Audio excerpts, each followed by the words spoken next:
May hapon sugbog Kabisayan, Gobernador Junjun Davide mibalibad sa pag-apil sa debate tali sa mga kandidato pagka-gobernador sa lalawigan sa Sugbo.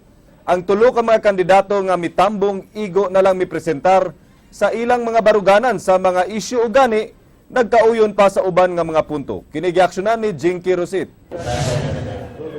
Halos nagdungan og abot sa radio booth sa Bombo Radio silang One Cebu gubernatorial candidate Attorney Winston Garcia, independent candidates classmate Boyet Cortez ug Professor Nonito Magnanaw alang sa usa ka debate. Apan na matikdan nga wa didto si LP Provincial Chairman ug incumbent Governor Hilario Junjun Davide III. Sa wa pasugdi ang debate, gibasa sa moderator sa Bombo ang suwat ni Davide nganong di siya makatunga.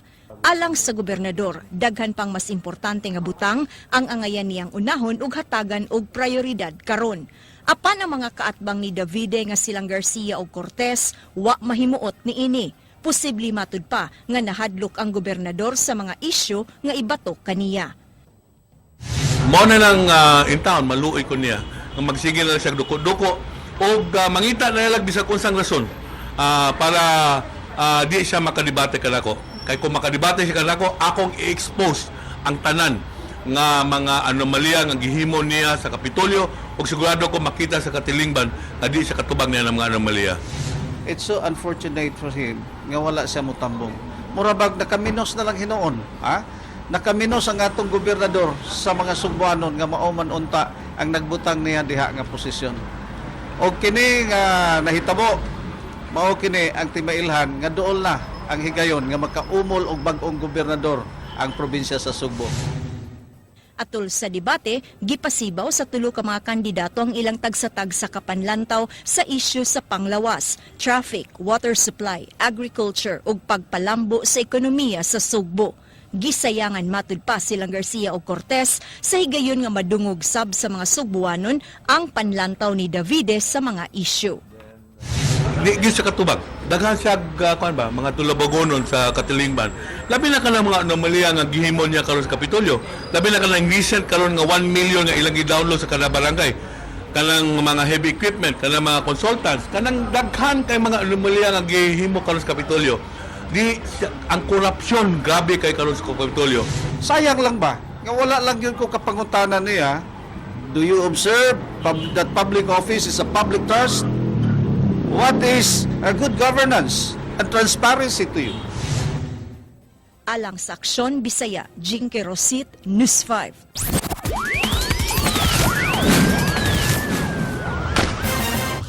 Patay ang sospek sa mga naitabong pagpanulis sa dakbayan sa Bugo. Dihang nabantayan sa pulis nga manulis unta sa lungsod sa Konsolasyon.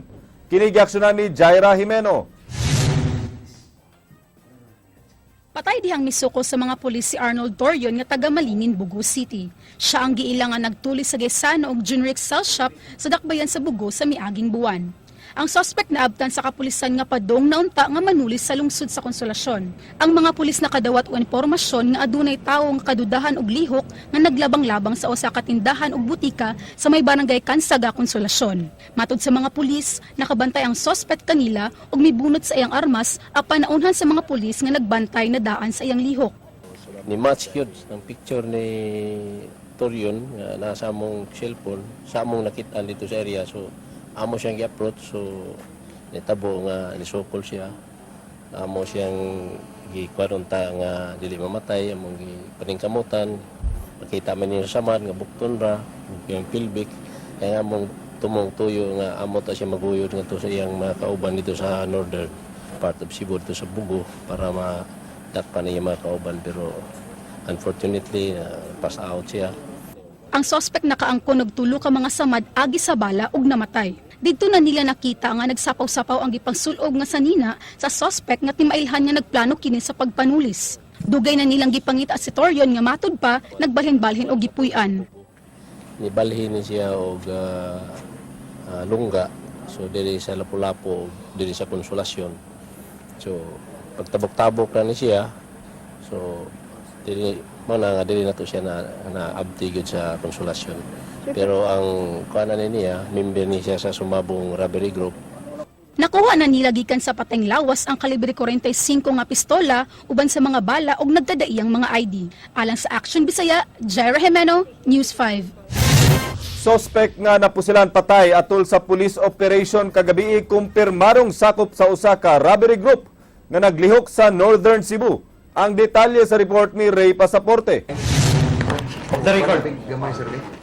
Gikumpirmar sa Provincial Intelligence Branch PIB nga kanhi miyembro sa nabungkag nga ansero sumabong robbery group nga nag-operate sa aminang bahin sa probinsya sa Subo si Arnold Turion nga napusilan patay kagabi sa PIB didto sa lungsod sa Konsolasyon. Si Turion usa sa suspitsado kaniadto sa strafing incident sa balay sa pamilyang Cuevas ug laing shooting incident sa Bugo City. Matud sa PIB, usa ka lehitimong operasyon ang nahitabo kagabi. Humana kadawat og taho ang ilang buhatan nga dunay armadong tao. Apan sa dihang buot na untang dakpon si Turion, giingong nibunot hinuon sa dalang armas, hinungdan giunhan na lang sa pagpusil sa PIB ug namatay. Ibisita niya sa ato ang trupa, then pagsita na to sa atong trupa, he resisted and he pulled the firearm. So wala na ta. It's not atong basic na i-secure ginato ang atong kapulisan. We have previous history sa atong mga pulis nga mosita, then eventually they were the one being shot.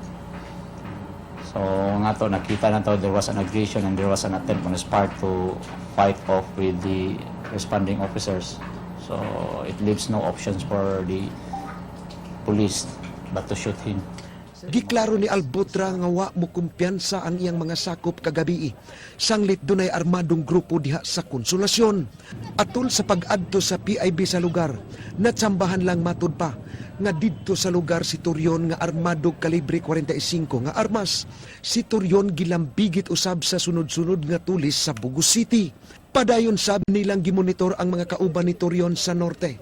Kinsa na ilhan na sab sa PIB ang leader sa grupo niini. Atay nakita nga bagong grupo nga giporma diya sa Bugoan, Balamban, and they are engaged not only on robberies but also in illegal drugs. So we have a profile on this one, and they will be the subject for intense case build-up and police operations in the future. Alang sa Aksyon Bisaya, Ray Pasaporte, News 5. Lalaki nga nagdala og armas ug shabu na dakpan sa usa ka checkpoint sa mga sakop sa Mabolo Police Station. Kini giaksyonan ni Jonah Godinez. Nipahigayon sa usa ka checkpoint ang mga sakop sa Mabolo Police Station sa mga iskina sa Ayala Access Road ug MJ Cuenco Avenue sa Barangay Hipodromo kagabi. Ilang nakita nga adunay kadudahan ug lihok ang usa ka lalaki nga mihana og likay sa checkpoint. Apan dali kini nilang nababagan ug wala na makaikyas. Dihang gi-request sa kapulisan, nakuha gikan kaniya ang mga pakete sa shabu ug marijuana lakip sa usa ka kalibre 22 nga revolver nga dunay mga bala. Ni-action ni siya palayo, tuyok sa motor. So nagaduda na mi. So papangaglisin siya, kita ang drugs. Plus kap-kap na mo sa iyang lawas. Sa iyang bulsa nakuha ning Magnum. Giangko ni Elizero Urbina nga iyang kaugalingon nga konsumo ang mga drogas samtang alang sa self-defense ang armas. Kuan kan ng mga kontra sa mga kawatan kan mga inana. Naagoy sa gitsik pa sa Balamban naga kuan ko ana. Kanang drugs sir? Panggamit naman ko. Safety base daha kontra dai.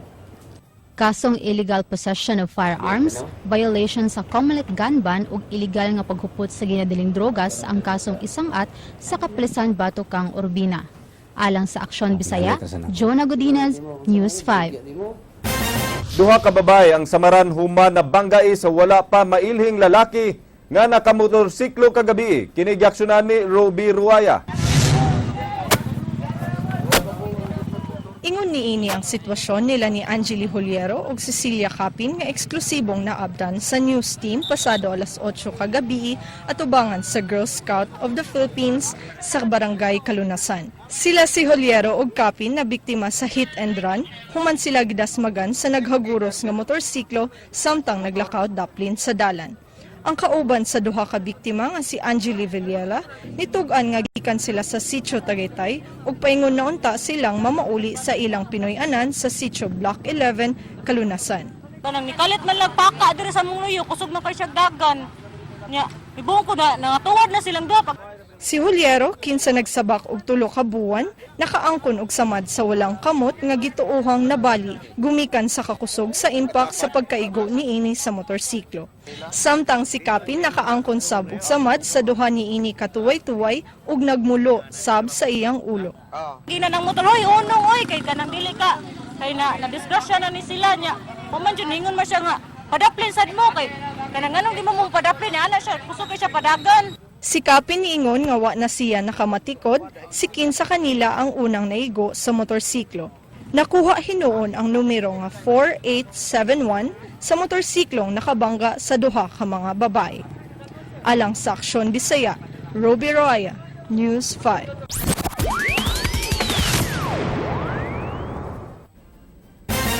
Ipa-extend sa Kapitolyo ang pagdeklarar sa Sugbo nga ubos sa state of calamity. Sumala sa assessment sa Kapitolyo, daghan na ang mga lungsod nga naapektuhan sa pagkanihit sa uwan. Kinigaksyonan ni Jinky Rosit. Gipaabot nga sudning buwan na ideklarar sa Kapitolyo ang pag-extend sa deklarasyon sa state of calamity sa tibok lalawigan sa Sugbo. Nasuta sa Cebu Provincial Rapid Assessment Team nga 26 na ka mga lungsod ang nakasinati og epekto sa kanihit sa uwan hatud sa El Nino. Sagad sa mga lungsod nga napektuhan mo katungan na sa Southern Cebu, samtang pipila lang ang gikan sa amihan ng bahin ug sa Midwest Cebu. Tungod sa tumang kainit, nagpatabang ang mayor sa Sambuan sa PDRRMO tungod sa midako nga bush fire kagahapon. Miminus usab ang produksyon sa mga utanon sa Dalaget nga nailang vegetable basket sa Sugbo. Katong sa Dalaget, which is mao na siya ang atong source karon sa ato nga mga lagutmon, mga gulay, no, vegetables. So sila naapil gini sila og uban nato nga mga kaigsuunan sa dili lang ang mga farmers, apil na sad ang mga mananagat sad, no. Gamiton sa Provincial Disaster Risk Reduction Management Office ang pondo gikan sa Quick Response Fund nila aron mao iabag nila sa mga LGU nga apektado na sa grabing kainit karon. Apan di mahimong gamiton sa PDRRMO ang tanang pondo nila agig pangandam sa lain pang kalamidad karong tuiga. Giauhag na lang sa Kapitolyo ang mga mag-uuma sa pagpondo og igong tubig. Nindot kay ni nga kahigayunan kay kinahanglan ato gyud silang awhagon nga sa pagkakaron ug doon na pagyud diha mo yung mga tubig nga available ayaw gyud taon pag usiki, no. So possible ug doon na tay mga tangke or unsa na atong mga pwede nato mapunduhan sa atong mga tubig ato yung punduhan, no. Alang sa Aksyon Bisaya, Jinky Rosit, News 5. Nangandam na ang Provincial Capitol alang sa laing hugna sa Suroy-Suroy Sugbo karong buwan sa Abril. Kini pagkasalmutan sa mga lokal ug langyaw nga turista. Ang tourism program sa lalawigan adto ipahigayon sa mga lungsod sa San Francisco, Poro ug Tudela sa isla sa Camotes. Dili mosalmot ang lungsod sa Pilar apan andam nilang ipakita ang kanindot sa Lake Danau. Magsugod kini gikan sa Abril 22 hangtod sa 24 ug adunay package rates nga magsugod sa 7,000 pesos hangtod 11,000 pesos. This is because limited ang rooms na nakuha nako in the island because some of the rooms were already booked previously online. So kung unsa lay available, maulang na ang na-book nako. It's about 100, good for 100 to 120 people.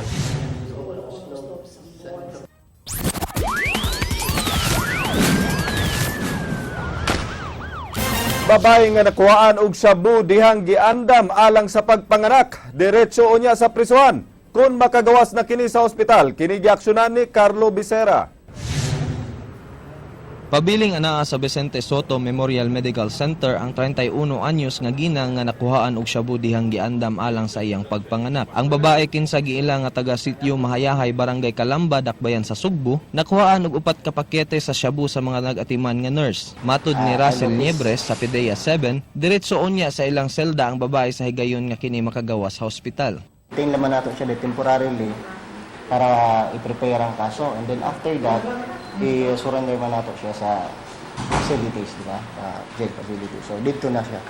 Nanawag ang ospital og taga-PDEA dihang natagak gikan sa dughan sa sospek ang upat ka pakete nga shabu nga gisuksok sa iyang bra. Giandam sa mga nurse ang sospek kinsa gi-admit kay padulong na mga anak. Wala pa mastorya sa taga-PDEA ang sospek kay gidid-an pa sila sa mga doktor kay luya pa kini human mga anak. Dili pa nato siya pwede interviewin o yan kay ang iyang estado no sa hospital. Medyo maghuwat pa ka na doktor na pwede na siya nato siya pangapunon para maka-investiga pa.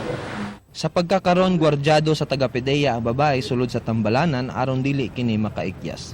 Alang sa Aksyon Bisaya, Carlo Becerra, News 5. Kadagkuan sa kapulisan hugot ang pagtuo nga madakpan nila ang labing dali nga panahon ang gunmen sa napatay nga hepe sa Poro Police Station. Duha ka team ang gipadala sa CPPO kagahapon sa isla sa Camotes aron pag-imbestigar sa panghitabo sa pagpusil patay kang Senior Inspector Jonas Tahan Langit. Dako ang pagtuo sa kapulisan nga sa di madugay madakpan na nila ang gunmen sa napatay nga opisyal. Giangkon hinuon ni Superintendent Rodolfo Albotra nga langay ang ilang investigasyon tungod kay gisiguro nila nga sakto ang execution sa police investigation tungod kay si Tahan Langit di lang ordinaryong pulis. Natigom na sab nila ang mga testigo sa insidente nga maoy makapalig-on sa ilang kaso. Investigation dili na to we will not allow nga paspas ang atong investigation pero dili maklaro. Ang ato karon is we'll make sure nga ang atong investigation is strong ang atong makuha nga mga evidences. Cebu province is police office is capable of arresting the suspect sooner or later. Madakpan na nato na. If not immediately, we can file a case and wait for the issuance of the warrant of arrest. Bagong assignment sa kontrobersyal nga Assistant City Prosecutor sa Sugbo, Mary Ann Castro, gikwestiyon sa mga otoridad. Samtang counter charges, giandam na nila batok sa piskal. Si Christine Gallego sa follow-up report. Gikwestiyon karon sa kampo sa kapulisan pinaagi sa ilang legal counsel nga si Attorney Inocencio de la Serna ang pagka-assign sa kontrobersyal nga Fiskal Mary Ann Castro isip legal counsel sa Talisay City Hall samtang ubos pa siya sa DOJ isip prosecutor. Si Castro nahimong acting legal chief sa City Hall human siya gisuspenso og 6 ka buwan sa Korte Suprema. Niadto lang Marso 16 gidawat ni Castro ang tanyag ni Mayor Johnny V. De Los Reyes sa Talisay. We were tasked to look into the possibility of her assuming as legal officer of another component city when in truth and in fact she is still a prosecutor under the DOJ. She has not been booted out or taken out. She still remains to be a prosecutor. How come the city government of Talisay is hiring her as a legal officer? Kaganiha, gihisgutan sab sa mga opisyal sa PRO7 o sa ilang abogado ang countercharge nila batok kang Castro. Gireview sad nila ang mga kopya sa mga daang kaso ni Castro alang sa pag-consolidate o pagpangitang tubag sa mga alegasyon niini isip suporta sa ilang counterclaims. Abli usab ang kampo sa kapulisan sa ubang venue sama sa ombudsman og DOJ alang sa mga posibleng dapit di nila i-file ang ubang kaso batok kang Castro. These police officers are doing their job religiously and no amount of any action can deter what they will do in the performance of their duty. So kung naay mga damages, we are not belittling this but we will also file a counterclaim which may be more than the damages that she has claimed against these respective PNP officers. Si Castro una nang namahayag nga dili siya sweldado sa Talisay City ug nagsilbi lang siyang legal consultant sa mayor. Alang sa Aksyon Bisaya, Christine Gallego, News 5.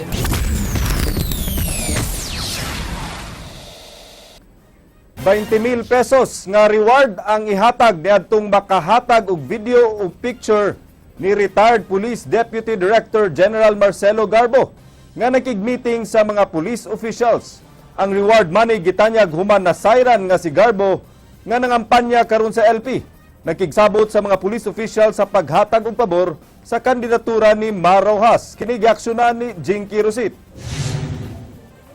Usa ka whole-page advertisement nga napatik sa hulagway ni retired Police Director General Marcelo Garbo migawas karon sa usa ka lokal nga pamantalaan. Gipaybalo din hinga dunay gitanyag nga 20,000 pesos reward money alang sa si bisan kinsa nga makahatag og video o picture ni Garbo nga nakigtagbo og mga local police officials dinhi sa Sugbo. Matud sa kampo ni Juan Cebu gubernatorial candidate Winston Garcia, ang Duterte Garcia legal team mo'y responsable sa pagpagawas ni ini. Ilang nasayran nga si Garbo nakigtagbo sa mga police officials aron hatagan og pabor ang mga kandidato sa Liberal Party. Gikataho usab nga nangampanya si Garbo sa LP kuyog ang ubang mga police escorts nga armado. Tungod ini, naglaraw ang kampo sa Juan Cebu sa pagpakatap sa hulagway ni Garbo aron dali siyang mailhan sa mga tao. Naagan siya Sugbo nga ni sunda-sunda, andam gyud mo sa inyong cellphone. Kay naay 20,000 nga among ihatag kaninyo kung swerte mo nga makakuha mo og picture ni General Garbo nga kuyog og usa ka police officer. Gipaybaw ni Winston nga dunay mga nakakita ni Garbo nga mibisita sa mga chief of police sa matag lungsod aron pag-awhag kanila nga paboran ang mga kandidato sa Liberal Party. Nanganti si Winston nga di na mahitabo ang insidente netong 2013 diyang gipalibutan sa mga pulis ang ubos nga bahin sa Capitol grounds.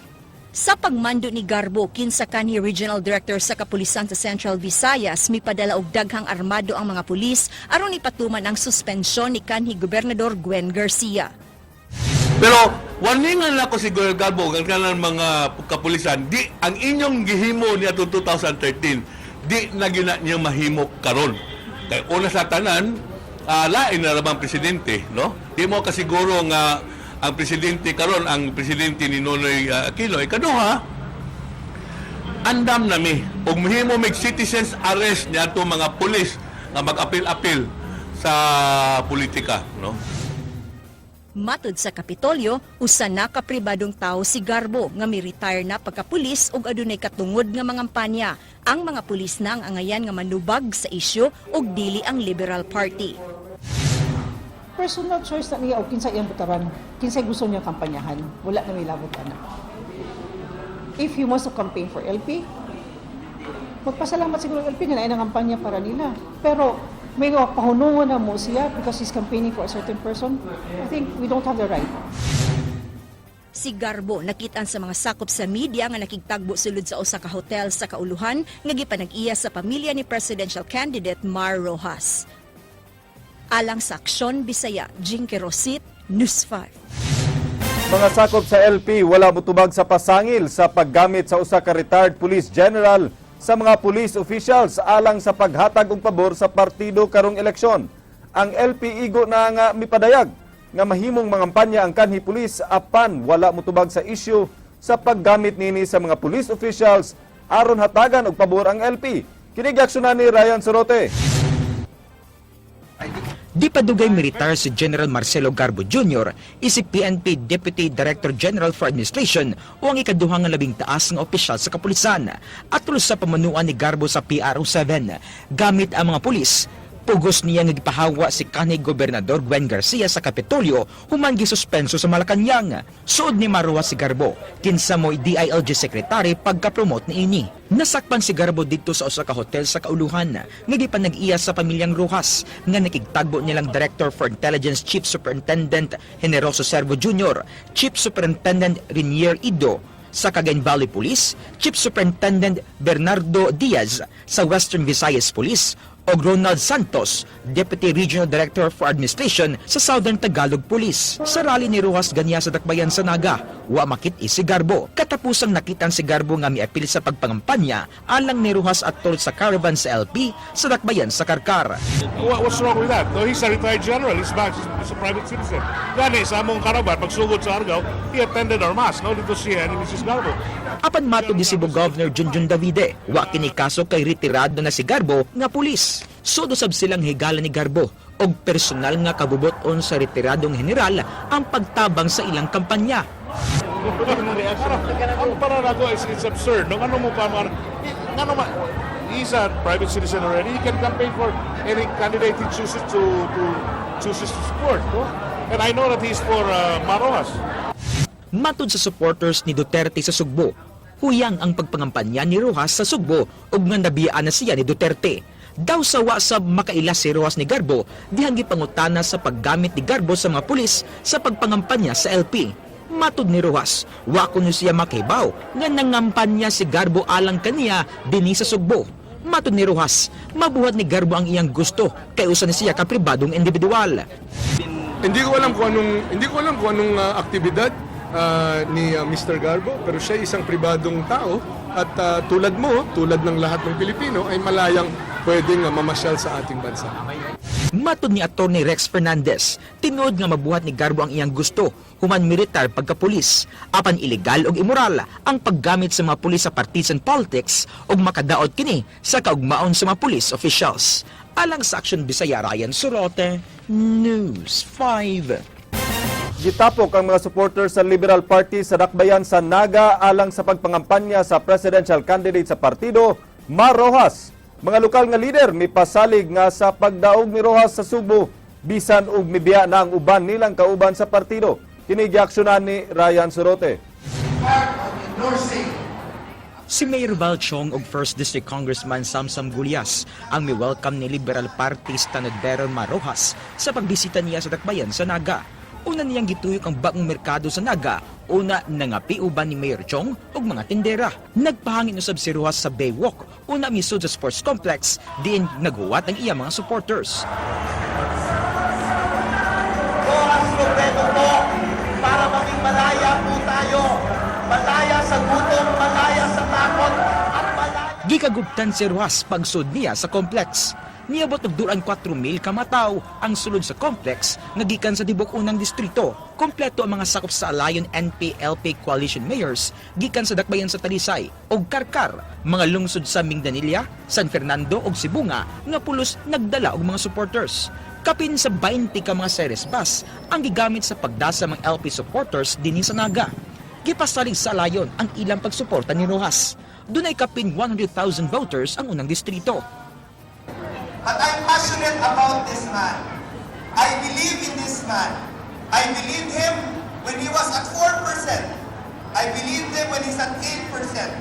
I believed him when he was at 13%. I believed him when he was at 19%. And I believe him still right now when he's at 21%. Gisalikway usab ni Rojas ang pag-endorso sa mga dagong politikanong pamilya sa Sugbo sa iyang makaatbang sama nilang Davao City Mayor Rodrigo Duterte ug Senador Grace Poe. Si Duterte gipalayuhan sa 1 Cebu sa mga Garcia, samtang si Grace Poe gipalayuhan sa mga Durano sa 5th District. Diba? Pero itong mga alliances na ito are with discredited politicians, di ba? Kita naman ng mga Cebuano yung uri ng pamamahala ni Governor Junjun Davide, Vice Governor Agnes Magpalet, buong pangkat ng Daang Matuwid. Gipasal gusab sa provincial chairman sa LP, Governor Junjun Davide, nga mahimog gihapon nilang mapadaog si Rojas sa Sugbo. Matod sa gobernador, ligon gihapon ang Liberal Party sa Sugbo bisan sa pagbiya sa ilang pipila ka kauban. But we're confident because we have the machinery and of course our local chief executives who are from are really working hard. Karong hapon, bisitaw usab ni Rojas ang dakbayan sa Mandaue. Alang sa Action Bisaya, Ryan Sorote, News 5.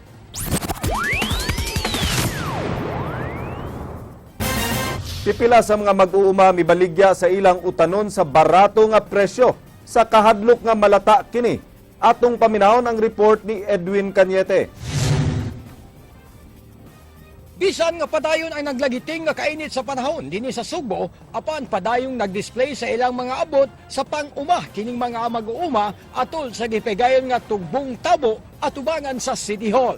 Halos ipanghatag na lang ang presyo sa mga lagutmon sama sa kamote, saging, ilabi na mga utanon sama sa talong, palya, sikwa, okra, carrots ug tamatis. Ilabi na ang mga prutas sama sa kaimito ug mangga. Gituyo nila nga ilang baratohon ang ilang presyo sa kahadlok nga malata kini. Kining tamatis nga gibaligya ni Mrs. Dora Bunati nga taga Barangay Guba, mibutya nga og wala pa lang ang mag-El Nino, gwapa uta tan-awon ang iyang tamatis og dagko usab kini og makadani sa mga customer. Bisan mahatagan pa sila og hose lakip ta baril nga kasudlan sa tubig sa kagamahanan, dili gyapon kini magsilbi gumikan kay tubig maoy usa sa ilang gikinahanglan. Dili, dagko jud na siya nga kamatis kung kuan pa na siya kung naapay daghang tubig. Mas gwapa pa to sa una sir kasi kumpara karon. Kay tungod sa init dili na ka wanay suporta ang kuan ba? Ang wanay ka suporta sa tanom. Si Roylan Oliverio nagkalot sa yuta sa pamasin nga makakita og tubod sa tubig aron mo'y iyang gamiton sa pagpamubo sa ilang tanom ilabi na sa ilang mga binuhi nga mga manok og baboy. Very good, wala magamit ba. Na taas kayong init, lisod para magamit ba. Noon paburgamay pero mahurot mo gyapon tubig. Tungod sa suking init. Tungod sa nagpadayong kainit karon, nangitag lain alternatibo ang ato ang mga mag-uma diri sa barangay Malubog aron makasusnir sa pagpanubig sa ilahang mga buwakan. Ilabi na panubig alang sa ilahang babuyan o manukan. Alang sa Aksyon Bisaya, Ed Cañete, News 5. Wala maapektuhi ang mga binuhi sa Cebu City Zoo bisan sa kainit sa panahon ug kanihit sa tubig. Gani wala sila magdaginot sa tubig aron lang makasugakod ang mga hayop sa kainit sa panahon. Kini giaksyonan ni Edwin Cañete. Wala maapektuhi ang Cebu City Zoo sa pagnihit sa uwan tungod sa El Nino. Nagpadayon gihapon ang ilang pag-abi-abi sa ilang mga bisita nga langyaw og lokal. Ang nagdumala sa Cebu Zoo nga si Father Giovanni Romarati, may butya nga walay namatay sa ilang giamuma nga hayop dinhi sa zoo bisan sa kainit sa panahon. Matud niya, dunay nangamatay nga duha ka mga manok pero gumikan kini sa ilang pagsinabungay. Si Romarati mibutya nga ilang gihatag ang tanan nga tambal og kanunay nga gibasa og tubig aron magpabilin nga bugnaw ang Pinoy-anan sa kahayupan. Giangko ni Romarati nga bisan nagnihit ang tubig og angayan unta magtipid apan wala niya limitahi ang paggamit sa tubig nga alang sa mga giamuma nga mga hayop. Atong supply sa tubig din number 1 gyud ang priority. So atong gibuhat is gibasa sige nato ang palibot, lakip nato mga tanaman. Di bis-bis sa sige buntag udto hapon although sa tinuod lang taas gyud ato ang consumption sa tubig karon. Mga bitamina nga alang sa kahayupan ilang gipanghatag aron mo sustenir kini bisan sa panahon sa ting-init. Vitamins nihatag nila og adlibitum feeding sa sistema ba ikaw agriculture sa kakibaw sa gani meaning wa na tay limit. Buswak gid ang laog. So karon usa na sinungdan ga medyo sa tinuod lang kaskas ang gamay ang tanan parte sa maintenance wise pero healthy sila. Alang sa Aksyon Bisaya, Ed Cañete, News 5.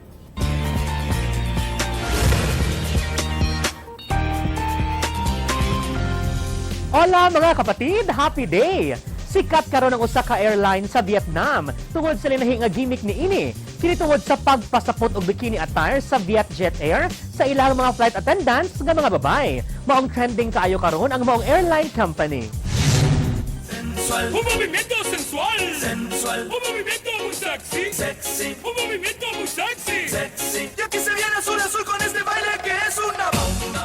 Gawas sa pagpasulog og bikini nga nahisusama sa official colors sa Vietjet Air, mo-perform sab ang mga flight attendants ni ini sud sa eroplano maong siguradong magmalipayon yun ang mga nagkadaiyang biyahe sa mga pasahero ni ini. Apan matud pa, dilit na ng flight sa Vietjet Air ang adunay mga flight attendants nga nakabikini. Sa mga flights lang sa maong airline company nga paingon sa mga beach destinations sila makita nga naka two-piece. Apan bisan pa man ni ini, miani gyapon kini og batikos gikan sa Aviation Authority sa Vietnam kining ninahing nga gimmick sa Vietjet. Kini human mibuto ang usa ka video nga nagsayaw-sayaw nga nakabikini ang usa ka attendant hinutan nga gimamulta ang maong airline company og $1,000 tungod kay matud pa atong higayuna way gikuwang permit ang Vietjet sa pagpahigayon sa maong show. Samtang sulit sab ang pagbabikini sa mga flight attendants sa Vietjet Air tungod kay gawas nga midako ang ilang kita tungod sa ilang linahing nga gimmick, matud pa nga duol na sab nilang malagpasan ang Vietnam Airlines isip nag-una og labing dako nga domestic career sa nasod nga Vietnam. Ug mo kadto naglangkob sa tong light news karong hapon alang sa walay karapusang mga chika o barikon ninyo matag alas 8 sa buntag weekday sa Rated JP sa Radyo 511.9 News FM Cebu. Kini si JP Laukat Sera nga toward the gay nagkanayon. Di bali ng mataba kesa naman magmukhang hipon. Tandaan nyo, walang tinatapon sa lechon. Agad!